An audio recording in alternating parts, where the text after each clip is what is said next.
پاکستان کی جو national security agencies ہیں ان کو اس میں اب شامل ہونا پڑے گا بقول احمد کے بھی. تو جو before you answer this question اب میں آپ کے سامنے ذرا ایک point of view different point of view سدارت اللہ مینگل صاحب کا رکھنا چاہتا ہوں. اور میں آپ کو the reason I am doing this is not because I support him for some reason. میں خالی اس لیے سامنے رکھ لیتا ہوں کہ دوسرے شخص کا جو پوائنٹ آف ویو ہے نا وہ بھی ذرا سامنے آئے, and then you can talk about this, and then you can also tell us کہ جی جو پاکستان میں جو پاکستان کے جو عوام ہے اور جو پاکستان کی جو اسٹریٹجی ہے وہ کس طرف جانی چاہیے, پاکستان کی جو عوام ہے اس کی سوچ کس طرف ہونی چاہیے, اور پاکستان کی جو نیشنل سیکورٹی ایجنسیز کے ادارے ہیں ان کی سوچ کیسے ہونی چاہیے. لیکن اس سے پہلے ہم ذرا یہ سدارت اللہ مینگل صاحب کو سنتے ہیں. Single white hair when I joined this movement. Now I'm in my 76th year. So it's a long history. When you were informed that Khan Suleiman was calling a jirga, what was your first reaction? Well, to me it was something, to be frank with you, I was not very hopeful about it because I never knew what the response of the people will be. That was the part I was worried about. But when I saw the people who responded so positively, I was really very happy to see their decision is very important for the people of Balochistan, particularly for this area, which is at war with the government of Pakistan. Do you think that the mistakes of the Punjabis, of the central government, is going to be enough to hold this movement together? Yes, because it's not irreversible. The damage is not irreversible. We have reached a position where we have to fight our rights back. Now, people have come to this conclusion. There is always a breaking point. Whatever is done in this world, there is always a breaking point. Now, Jirga could be the breaking point. Akbar Bukti's death could be the breaking point. Or Parvez Musharraf's stupidity could be the breaking point. So all mixed together have brought us to this conclusion that there is hardly any room left to expect any justice from Punjab. Either you have to snatch it from him or you have to perish for good. Are you basically in agreement with Khan Suleiman over the methods to be used to move towards? You mean the constitutional methods? Yes, because that is an option which one should always go for. But if that is denied, then we should be prepared for the worst. And the worst would be? Worst would be to fight it out. Okay, Zaid bhai, you heard him. He said we should be prepared for the worst. And the worst is to fight it out. Oh yeah, I think we lost him. I'll try and get in touch with him again. But Ahmed, let me get back to you. How do you see this? How do you see the statement coming from Sadaat Allah Mangal? Well, number one, I really respect him. ہمارے بڑوں میں سے ہیں ایک بزرگ پاکستانی شہری اور ایک بزرگ پاکستانی شہری کی وجہ سے میں ان کا یعنی یہاں تک احترام کرتا ہوں کہ وہ میرے بڑے بزرگ شہری ہیں. لیکن جہاں تک ان کی بات کا تعلق تو میں ان کو تھوڑا سمپل یعنی میں ان کے بات کی جواب میں بات کہنا چاہتا ہوں. اور یہ ہے کہ پہلی بات یہ کہ ان کو کس نے اپوائنٹ کیا ہے ریپرزینٹیو پورے بلوچ پاکستان کے بلوچ عوام کا.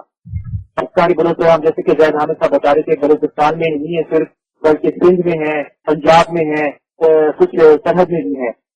تو ان کو اپوائنٹ کیا ہے ساری بلوچ عوام کے. اگر ان کی نمائندگی کا جو وہ ٹرین ہے وہ صرف یہاں تک ہے کہ طبقے کے سردار ہیں تو وہاں تک تو ٹھیک ہے, لیکن اس کے علاوہ جو ہے I don't think he is a legal representative of the Baloch people. Number one. Number two, اگر واقعی اس کی باتوں میں جو بات کر رہے ہیں اتنی کڑی ہے, اگر میں ایک عام کی زبان استعمال کروں یہاں پہ کہ کڑی ہے واقعی, تو مجھے یہ ایکسپلین کریں کہ کیوں نہیں ہم دیکھ رہے آن دا گراؤنڈ بلوچستان میں سڑکوں پہ ہمارے بلوچی بھائی ان کی سپورٹ میں کیوں نہیں نکل رہے. ایسی کوئی ان کی جو سپورٹ ہے علی اور جو آپ کے جو سن رہے ہیں وہ یہ ذہن میں رکھیں کہ ان کی جو سپورٹ ہے وہ بلوچستان ہمارے بلوچستان کے اندر سے نہیں آ رہی.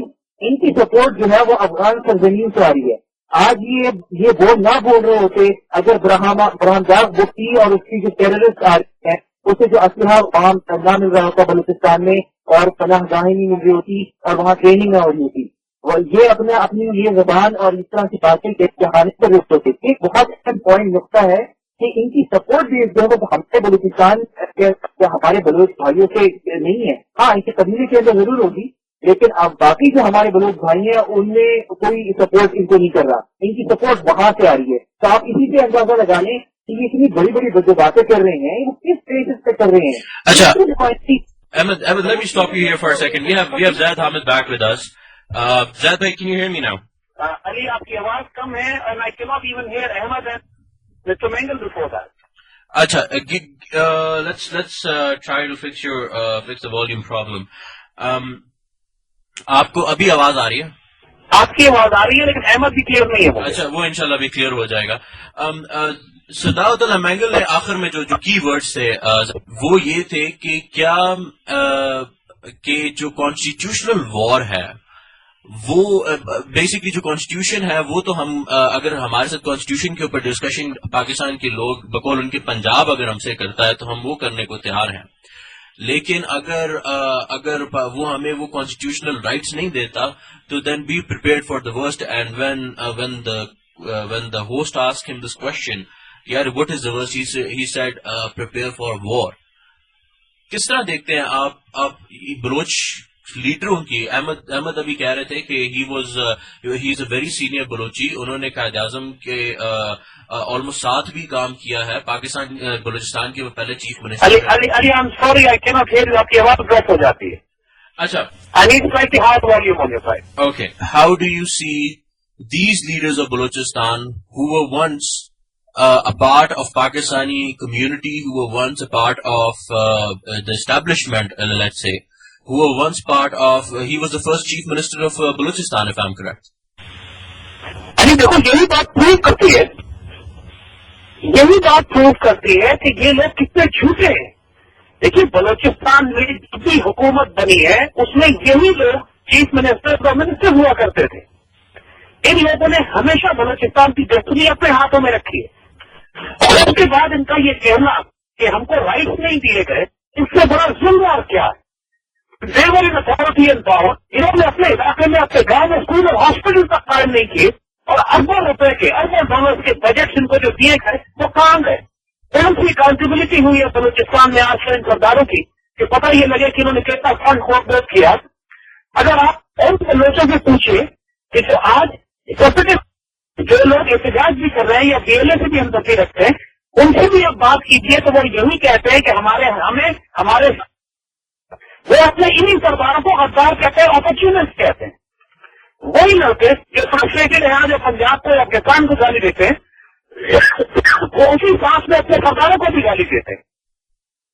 تو دا پرابلم ہے کہ آپ اگر صرف ایک مثال دیکھیں ریسورسز کی لڑائی کی بات کہ چاملن کی کول مائنز ہیں کہ جہاں پہ یونین بڑی قبائل کے ساتھ کئی نسلوں سے جنگیں چل رہی تھی اور وہاں پہ تو کوئی پنچایت ایکسپلائٹیشن نہیں کر رہا تھا, وہاں پہ تو کوئی پاکستان کی زیادتی نہیں تھی. یہ سردار تھے جو آپس میں لڑ رہے تھے اور پورے قبیلے کو انہوں نے آپس میں کئی نسلوں سے تباہ و برباد کروایا ہوا تھا. اور وہاں پر جب آرمی گئی ہے آرمی نے آرڈر اسٹور کروڑ کما رہے ہیں. تو یہ باتیں صرف ایک انفارمیشن آف پروپیگنڈا ہے.